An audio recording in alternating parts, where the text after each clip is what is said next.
कुछ important compounds के molecular masses यहाँ पे हमने लिख दिए हैं, आप इनको नोट डाउन कर लीजिए। जैसे बेंजीन को हम लिक्विड या पेरेंट एरोमेटिक कंपाउंड भी बोलते हैं। ये इसका स्ट्रक्चर फार्मूला और ये मॉलिक्यूलर फार्मूला, ये इसका मॉलिक्यूलर मास। अब फिनोल, इसको कार्बोलिक एसिड भी बोलेंगे और ये इसका स्ट्रक्चरल फार्मूला है 94 ग्राम पर मोल। इसी तरह king of chemicals oil of vitriol और ये H2SO4 सल्फ्यूरिक एसिड 98 ग्राम पर मोल।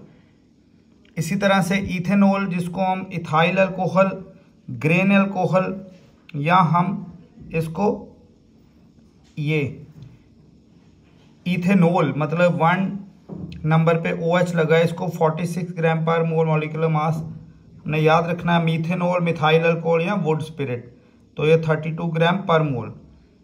इसी तरह से हमने यूरिया का यहाँ पे मॉलिक्यूलर मास दिया 60 ग्राम पर मोल। इसको बोलेंगे first organic compound synthesized in organic lab. कैसे?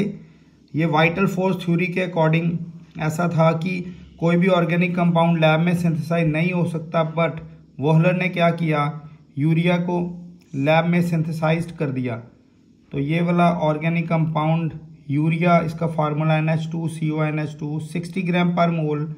इथेनॉइक एसिड, एसिटिक एसिड बोलेंगे, विनेगर, और इसका ये हमारे पास मॉलिक्यूलर फार्मूला है 60 ग्राम पर मोल। बेंजोइक एसिड, ये इसका structure formula 120 gram per mole. Glucose, universal sugar, instant source of energy, grape sugar, ये इसका मॉलिक्यूलर फार्मूला, ये मॉलिक्यूलर मास। इसी तरह से ग्रेप शुगर, केन शुगर या इन्वर्ट शुगर, ये 342 gram per mole. Salt, table salt या कॉमन सॉल्ट, और इसे होलाइट भी बोलते हैं, मैंने अपनी वीडियोस में आपको बताया हुआ है, NaCl 58.5 ग्राम। इसी तरह से इथाइलिन ग्लाइकोल, जो एंटी फ्रीजिंग एजेंट है, कार के रेडिएटर्स में डलता है, जो कार्स रन करती हैं सब जीरो टेम्परेचर पे, तो ये डिप्रेशन फ्रीजिंग पॉइंट करता है, जिससे रेडिएटर का पानी जमता नहीं है, जिससे रेडिएटर फटता नहीं, क्योंकि अगर जम जाएगा तो वॉल्यूम बढ़ेगा, पानी के जमने से रेडिएटर फट सकता है। ये 62 ग्राम पर मोल। और लास्ट में हमने दिया वाटर, जिसे हम एक्वा बोलेंगे, इसका ये फार्मूला और ये मॉलिक्यूलर मास। इस तरह से ये वाले मॉलिक्यूलर मासेस आपने कुछ जो हमने दिया याद करने हैं, जो मोल कॉन्सेप्ट या सॉल्यूशन के न्यूमेरिकल्स में बहुत हेल्पफुल होंगे आपके लिए। Thank you very much.